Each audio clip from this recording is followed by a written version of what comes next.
Assalamualaikum warahmatullahi wabarakatuh. Salam sejahtera untuk kita semua. Halo, hai para sahabat dan mitra sejati RSUD Panembahan Senopati Bantul Yogyakarta. Ketemu lagi bersama dengan Anggra di Warto Paseban, Warnaning Carito Panembahan Senopati Bantul. Assalamualaikum Dokter Bagus. Waalaikumsalam Mbak Anggra. Gimana kabar hari ini? Alhamdulillah sehat. Gimana Mbak? Sehat ya.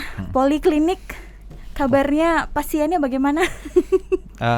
Pasca COVID ini sudah semakin naik ya. Jadi kemarin kan sempat pasien-pasien pada takut ya untuk masuk ke rumah sakit ya, nanti tidak ketularan COVID ya, gitu ya.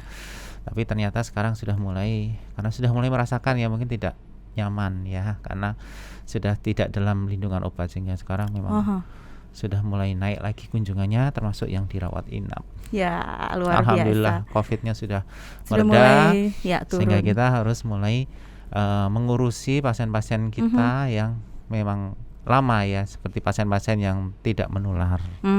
Baik. Ya.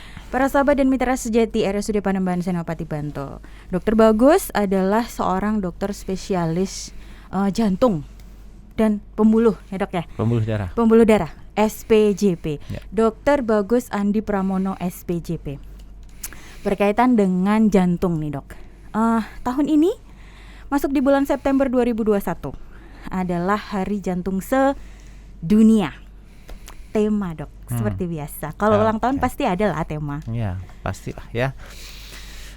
Jadi memang Mbak Anggra, bulan ini terutama pada tanggal 29 September ini adalah Hari Jantung Sedunia ya, atau awareness yang sudah dicetuskan sejak tahun 2012-an atau itu ya, tentang pokoknya udah zaman, pokoknya sudah lama lah ya, saya belum lahir katanya itu ya, tentang penyakit jantung. Jadi awareness masyarakat untuk peduli terhadap kesehatan jantungnya dan juga orang-orang di sekitarnya.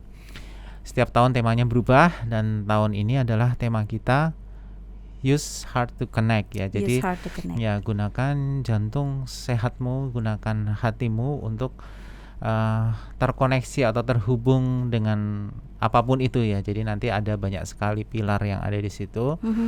Salah satunya adalah pilar pertama adalah kesetaraan ya. Kemudian yang kedua adalah prevensi atau pencegahan, dan yang ketiga adalah komunitas ya. Jadi kita harus peduli menggunakan jantung kita, menggunakan hati kita untuk peduli dan terkoneksi dengan tadi itu komunitas kita, dengan kesetaraan apapun itu ya. Kemudian yang terakhir adalah dengan prevensi ya. Seperti kita ketahui, kalau penyakit apapun itu kan lebih bagus kalau mencegah ya kan, daripada mengobati gitu ya.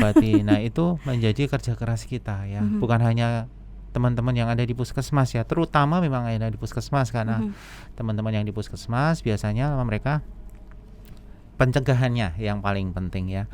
Kalau kita yang di rumah sakit biasanya adalah ke arah aspek kuratifnya, jadi mengobati pasien-pasien yang sedang sakit. Tapi beberapa penelitian menunjukkan bahwa ketika kita memprevent sesuatu itu pasti efeknya juga akan lebih bagus ya, dari segi biaya, dari costing ya, kemudian dari segi outcome-nya ya, keluaran klinisnya itu jauh lebih bagus ketika kita sudah aware duluan bahwa ini kamu punya faktor risiko nih, ini bisa berkembang menjadi penyakit jantung, penyakit stroke, penyakit yang lain, diabetes misalnya, bisa ya seperti itu. Ketika itu dikontrol lebih awal, maka cost-nya juga akan jauh lebih murah ya. Itu, dan kemudian nanti hubungannya adalah dengan apa? Dengan kualitas masyarakat secara keseluruhan ya. Indonesia itu termasuk salah satu yang memang mungkin karena sedang developing ya, sedang berkembang. Belum, kalau zaman dulu mungkin kita masih agak tertinggal ya, sekarang sudah mulai berkembang. Nah, itu biasanya pergeseran penyakitnya juga akan bergeser. Dulu mungkin masih didominasi oleh penyakit-penyakit menular ya, TBC misalnya ya. Itu masih menjadi masalah sampai sekarang. Tapi lebih bahaya lagi sekarang adalah penyakit tidak menular. Salah satunya adalah penyakit jantung ini ya, begitu. Oke, dokter, kalau itu dikaitkan dengan digitalisasi. Nah, itu kan banyak tuh alat-alat yang sekarang udah mulai kita pakai gitu ya. Yang paling gampang aja lah smartwatch gitu ya. Itu sebetulnya itu efektif banget sih dok sebetulnya tuh. Jadi teknologi digital itu Ya. kan memang digunakan untuk memudahkan kita, ya kan, memudahkan hidup kita dan supaya bisa kita tetap on the track, ya, on the track. Saya kebetulan juga makainya ya. Jadi itu penting sekali karena kita bisa memantau nadi, ya. Ada beberapa smartwatch yang bisa memantau SpO2, saturasi tingkat oksigen di dalam darah kita juga bisa dilihat dari situ. Ada yang bisa tekanan darah juga bisa, ya. Dan semuanya dalam tangan kita yang wearable ya, yang bisa kita pakai. Nah, itu penting ya, dan menurut saya sangat membantu sekali. Karena apa? Ketika kita sudah lama tidak naik, tidak berdiri atau tidak exercise pada hari itu, maka dia akan mengingatkan kita, ya. Nah, seperti itulah supaya kita tetap on the track. Karena kita kan juga pasti ada goal ya. Ketika kita beraktivitas itu pasti ada goal. Satu hari ini saya harus jalan berapa kali langkah.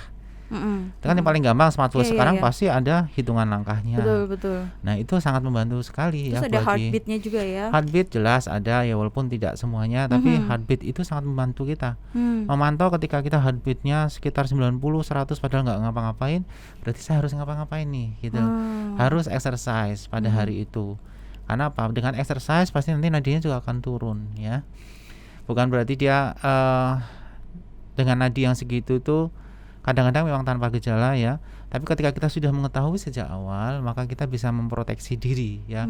Saya harus berubah ya, jadi nadinya harus kita turunkan dengan apa? Ya, dengan aktivitas, dengan exercise. 30 menit sehari itu cukup ya. Kalau misalnya itu adalah yang kardio ya, kardio itu maksudnya yang aerobik ya. Tapi kalau untuk yang lain, untuk strength training, kurang dari 20 menit saja sebenarnya sudah cukup ya. Gitu.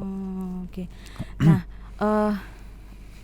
pemanfaatan teknologi seperti ini kebetulan munculnya di saat-saat sekarang ketika generasi milenial nih udah aktif gitu ya. Cuman kan itu tetap bisa digunakan oleh orang-orang dengan usia yang sudah sudah lanjut begitu ya. Ya. Para generasi milenial maupun Anda yang saat ini memasuki atau sudah masuk dalam usia lanjut, jangan khawatir untuk tetap bisa menggunakan teknologi digital. Kayak contohnya smartwatch tadi ya, karena itu betul-betul bisa membantu kita loh. Apalagi kita memang dari awal diketahui kita memang punya gejala penyakit jantung, begitu ya dokter ya. Utamanya memang untuk orang-orang yang bergejala atau memiliki komorbid begitu ya, komorbid penyakit jantung begitu ya dok ya. Ya, lebih bagus seperti itu. Ya. Tapi juga akan jauh lebih bagus lagi ketika itu bisa memproteksi supaya kita bisa prevent ya. Jadi bisa mencegah supaya kalau misalnya ada apa-apa itu nggak terlambat gitu ya. Kita bisa mengetahui lebih awal gitu ya. Kan sekarang menurut saya sih anak-anak muda sekarang juga sudah sangat bagus sekali ya, mereka sudah peduli dengan kesehatannya. Banyak yang masuk ke gym, kemudian yang lain juga mungkin pada kondisi semacam ini kondisi pandemi seperti ini kan kita bisa workout from home ya, tidak harus keluar lari-lari. Kalau dulu memang jogging banyak ya, tapi sekarang kan gitu ya. Juga banyak yang di rumah saja sudah cukup dengan peralatan seadanya. Workout di rumah juga bagus ya. Jadi itu adalah salah satu salah satu cara bagi kita untuk menghayati tema dari World Heart Day tahun ini 2021 ya. Karena hubungannya dengan pandemi tadi, kita terdisconnect dengan apapun ya. Kita tidak bisa, mungkin kalau teman-teman yang sering ke gym jadi jarang bisa nge-gym ya karena takut misalnya ya, atau misalnya nggak bisa tenis ya. Nah, itu digital technology kita kan tidak bisa lepas dari internet ya sekarang ya. Betul. Digital technology inilah yang bisa mendekatkan kita kepada kebiasaan kita sebelum pandemi. Jadi kita harus berubah sendiri ya dengan adanya pandemi ini gitu. Tuh. Oke, menarik sekali ya temanya. Dokter, kalau kita lihat lagi nih para pasien kita yang memang dia komorbid. Itu memang dia tuh memiliki gejala yang lebih tinggi gitu ya. Artinya lebih, kalau nanti dia kena COVID karena dia sudah komorbid, itu terus jadi lebih berat. Lebih berat gitu ya dok ya. Ya, komorbiditis. Itu enggak lihat usia gitu ya. Iya, sekarang itu malah saya lihat ya beberapa pasien yang kita rawat itu komorbidnya tuh adalah sebagian besar adalah karena obesity, ya kan? Nah, Oke. obesitas kemudian itu adalah salah satu komorbid yang lumayan biasa kita temukan pada pasien-pasien dengan COVID ya. Sehingga memang itulah yang akan kita target ya. Jadi obesitas itu semakin meningkat ya. Ada kurang lebih sekitar 20-30% penduduk Indonesia yang mengalami obesitas ya. Sehingga pentingnya adalah kita berusaha untuk mencegah supaya obesitas tadi tidak kebablasan ya, sampai obesitasnya yang sangat berat sekali. Karena ya tadi itu bukan hanya komorbid penyakit-penyakit yang sudah kita ketahui selama ini, misalnya diabetes mellitus, hypertension kan paling tinggi kan itu, hipertensi, diabetes mellitus, kemudian gagal jantung, riwayat gagal jantung ya. Kemudian selain itu juga ada yang tadi itu yang ternyata pria yang mengalami obesitas itu biasanya lebih berat kondisinya ketika dia terkena COVID ya. Gitu. Jadi memang ada. Dok, kalau kita lihat by data, ini antara pria dan wanita, ini lebih banyak yang mana nih, Dok? Yang COVID. Ya. Kalau kita bicara COVID yang sekarang ini alhamdulillah sih sekarang sudah sangat menurun sekali ya. Tapi pada saat dulu boomingnya, mudah-mudahan nanti nggak naik lagi lah ya. Itu memang lebih banyak yang pria ya. Pria itu biasanya akan mengalami gejala yang lebih berat. Ya, sedangkan kalau wanita biasanya memang ya tergantung juga sih ya. Tapi selama ini yang kita lihat pria itu lebih banyak yang lebih berat ya. Jadi lebih banyak yang dirawat. Kenapa ya? Ada nggak analisa yang sudah pernah dilakukan kenapa kok pria lebih banyak terdeteksi? Ya, itu sama dengan sebenarnya seperti penyakit tidak menular yang lain ya. Penyakit tidak menular itu biasanya menghinggapi pria karena faktor resikonya tadi itu. Kalau perempuan, kalau penyakit tidak menular ya secara umum penyakit jantung koroner, wanita itu dia dilindungi oleh hormon estrogen ya kan. Tapi kalau sejauh mana ini berhubungan dengan COVID kan belum ada penelitiannya. Tapi memang sekarang kita berangkatnya adalah dari data bahwa pria itu memang lebih banyak yang dirawat dalam kondisi berat pada pasien COVID. Mungkin berhubungan dengan pekerjaan sehari-harinya atau mungkin faktor risiko yang lain. Karena laki-laki biasanya memang punya faktor risiko yang lebih banyak dibandingkan wanita. Gitu ya. Jadi mungkin dia adalah smoker ya kan, lungnya kalau misalnya paru-parunya sudah adalah seorang smoker pasti juga akan lebih berat ya kondisinya dibandingkan pasien-pasien yang tidak merokok. Wanita kan jarang juga di Indonesia yang merokok. Iya betul, meskipun ada tapi jarang gitu ya. Lebih banyak yang nginang gitu ya. Mbak Andra kan. Kalau saya udah nggak nginang lagi. Oke, baik. Ini informasi juga ya buat para sahabat dan mitra sejati Panembahan Senopati bahwa memang persentase untuk terkena COVID ini dari sisi di poliklinik jantung gitu ya, ini memang pria dan wanita lebih banyak prianya. Nih warning nih cowok-cowok para pria, ada apa gitu ya. Dokter, kalau kemudian saya kan masih muda nih ya, masih muda dong ya kan, ubannya baru sedikit gitu. Sorry nih ya dok, bukannya gimana. Pasti dicat itu ya. Pasti dicat ya. Oke, saya kan masih muda, cuman kan lingkungan saya nih kayak ada keluarga gitu ya, mungkin kebetulan ada mungkin bude, kemudian keluarga-keluarga yang lain yang usianya sudah lebih sepuh begitu ya, mereka punya penyakit jantung, kemudian kebetulan meninggal gitu ya, meninggal pada usia ya kurang lebih sekitar 60-an begitu. Saya kan ini posisi nggak ada komorbid nih, nggak ada komorbid, cuman untuk mengarah ke situ kalau dikaitkan dengan COVID, tiba-tiba misalnya itu ngefek nggak sih dok? Maksudnya kalau saya ada keluarga meskipun saya nggak komorbid nih, tapi kemungkinan untuk kemudian saya terserang penyakit jantung begitu, kemudian kena COVID gitu, terus dicek lagi ternyata ada sesuatu dengan jantungnya begitu, semacam itu, gimana sih dok? Ya bisa tidak ya. Bisa aja. Tetap ada ya kemungkinan ya. Tetap ada, tapi namanya faktor risiko ya. Kadang-kadang kita juga menemukan ada pasien yang sama sekali tidak pakai komorbid juga. Kondisinya berat ada ya. Jadi masih ada question mark yang besar sekali ya tentang COVID ini ya. Apakah memang dia ada kondisi genetik tertentu yang menyebabkan seseorang itu mudah sekali terkena penyakit COVID ini secara berat, yang lebih berat ya.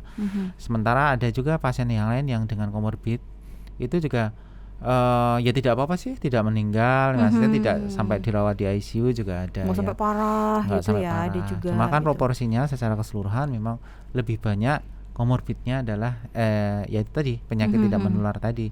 Dengan adanya komorbid tadi, hipertensi, diabetes mellitus, penyakit jantung koroner, gagal jantung, itu memang lebih banyak yang menghuni ruangan-ruangan yang memang selama ini isolasi yang berat, misalnya ICU begitu. Jadi yang masuk ICU itu pasti jarang ya dia tanpa komorbid ya. Ya itu kalau masuk ICU itu kan pasti sudah on ventilator ya, minimal ada HFNC-nya. Nah itu pasti ada ya. Jadi penyakit tidak menular itu tetap menyumbang ya. Karena ketika dia misalnya punya penyakit jantung ya, pasti energinya juga akan sedikit lebih banyak dibutuhkan untuk merecovery metabolisme normal tubuhnya ya, sehingga pasti untuk melawan suatu penyakit, apalagi penyakit yang berat seperti COVID misalnya, itu akan lebih sedikit lagi dan dia membutuhkan tenaga yang lebih banyak ya, sehingga ketika semacam itu terjadi pada seseorang yang komorbidnya lumayan berat, ya pasti kondisinya juga akan jauh lebih berat gitu.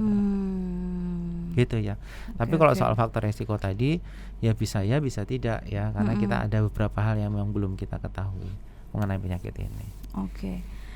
Dok, ada nggak yang mau disampaikan secara khusus nih untuk seluruh warga masyarakat, utamanya di daerah Bantul dan sekitarnya, berkaitan dengan tema besar dari Hari Jantung Sedunia yang jatuh di bulan September ini?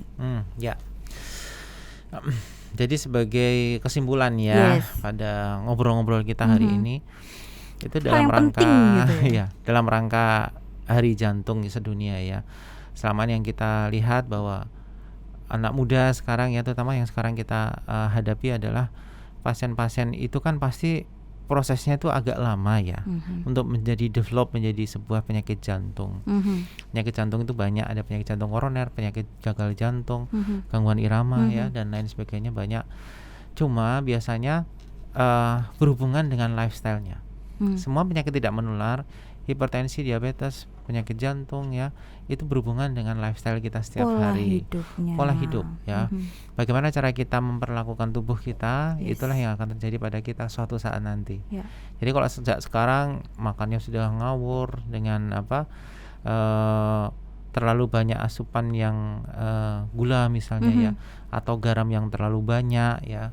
Kemudian yang lain adalah lemak ya, minyak gitu terlalu banyak, juga pasti akan suatu saat nanti akan terkumpul dalam tubuh kita ya, dan menjadikan tidak nyaman juga ya, dan itu akan berkembang menjadi penyakit-penyakit yang tidak kita inginkan ya. Karena kita nggak bakal mungkin kan kita makan sekarang, makan dan tidak pernah olahraga ya, kemudian seminggu kemudian jatuh sakit, enggak. Tapi jangka panjang itu ya, sehingga yang paling penting adalah ketika masih muda memang ya jangan bilang bahwa saya masih muda saya bisa gini ya, karena itu membutuhkan kebiasaan ya. Kalau tidak biasa makan yang sehat, tidak biasa beraktivitas, ya sampai tua pun akan seperti itu. Kamu muda aja nggak mau, apalagi sepuh. Sehingga kemungkinan untuk terjadi develop untuk menjadi penyakit-penyakit tidak menular yang berbahaya tadi, itu tergantung bagaimana cara kita untuk membiasakan kehidupan sehat itu ya. Jadi yang paling penting adalah gunakan waktu kita, use your heart untuk healthy lifestyle gitu. Itu sih ya. Pola hidup paling penting. Ya. To use untuk menggunakan hati to use heart to connect ya. To connect to healthy lifestyle. Tuh. Wah, para sahabat dan mitra sejati RSUD Panembahan Senopati. Duh, jadi belibet nih dok ini ngomongnya nih. Sampai semo segala. Gara-gara ini nih kok kayaknya dalam banget gitu, karena lifestyle gitu ya. Saya jadi inget diri sendiri karena saya nggak pernah olahraga gitu ya. Bahaya juga olahraga ya. Itu kalau nyanyi-nyanyi itu kan olahraga tarik. Olahraga ya, tarik suara. Tarik otot. Oke, terima kasih sekali dokter atas waktunya hari ini. Sama-sama. Mudah-mudahan kita ketemu lagi dengan tema-tema yang lebih menarik lagi tentunya. Sehat-sehat selalu untuk dokter. Sama-sama Mbak Anggra. Selalu semangat untuk melayani masyarakat Kabupaten Bantul dan sekitarnya. Amin. Kita lihat ke kamera sebelah sana dokter. Ya. Sampai ketemu lagi para sahabat dan mitra sejati RSUD Panembahan Senopati. Saya Anggra dan juga Dokter Bagus. Wassalamualaikum warahmatullahi wabarakatuh. Assalamualaikum. Sampai jumpa.